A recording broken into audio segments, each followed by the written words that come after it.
Styles became the first bald man to win the Album of the Year award. Here is some footage of the historic moment. This is really, really kind. I'm so grateful. This doesn't happen to people like me very often, because I'm a bald man. As a child, the only representation kids like me had was Mr. Peanut, and I was mocked. Sing, Peanut Boy, sing. Well, I did, and now I'm here. The app will also allow for fans to be in close contact with Pascal, so you can send all those creepy little messages you put in the comments of videos. The app will also come with a fully functional AI voice function called Deepfake Therapy with Pedro. So all of you with daddy issues, you finally have someone to talk to about all of it. Boston has decided to remove every crosswalk from the streets of the city. Pedestrians now may cross whenever and wherever they want, with no regard for their own safety. A representative from Mayor Wu's office spoke to reporters on the matter. Nobody uses the crosswalks anyways, so what do we need to keep repainting them for? Next step on the list is school zones.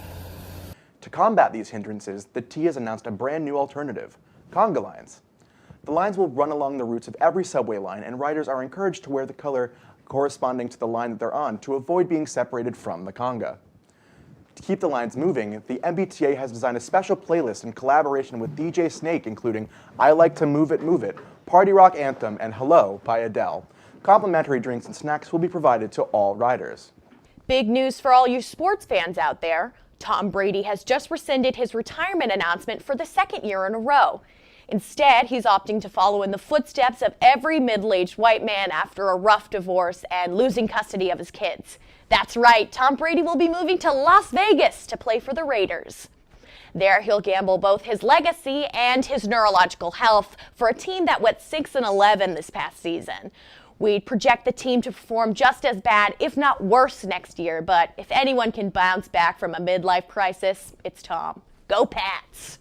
The city has made automated voices at each crosswalk more aggressive to regulate the flow of foot traffic. Let's go to our community correspondent who interviewed one of the walk lights in question.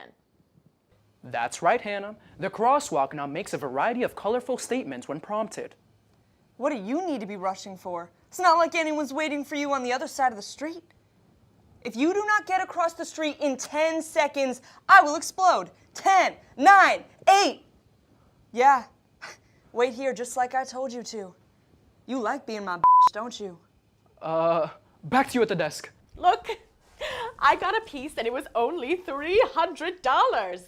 I'm hip like the kids. I don't want to talk about this anymore.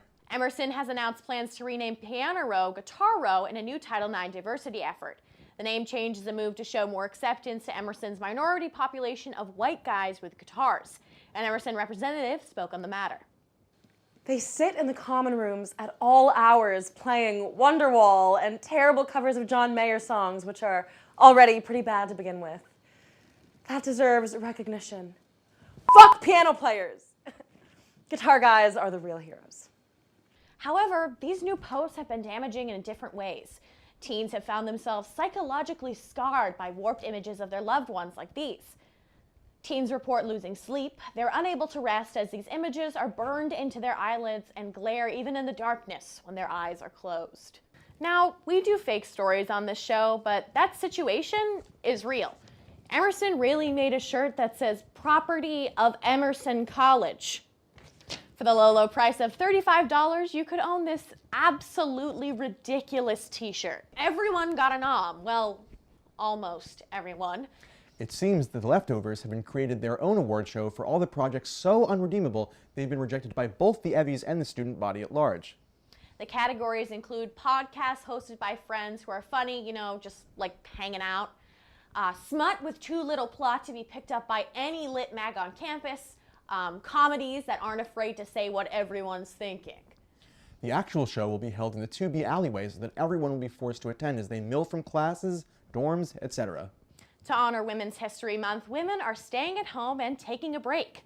Men have now created a coalition to create new menstrual products. Period products will now be by men for women. Men haven't had a voice thus far when it comes to getting a period, so it's only so fair to include their opinions. All across the nation, men have submitted plans for what the new tampons will look like. Let's go to the product showcase to take a look at some of the designs that these innovative men have come up with. This first one here is a lightsaber. It's shaped as a long tampon. That way, the taper comes out and you're changing your tampon, it comes out red. There's also a prototype that looks like a sword. And this next one is a tampon that connects to your fallopian tubes. At least that's what we think it is. As it's inserted, the outer branches coming out of the main tampon should help stop the bleeding. Ouch. Okay. Oh. There was absolutely no concept of anatomy used here. These all look like they'd hurt. Extremely. Still, great job, men. Keep up the good work.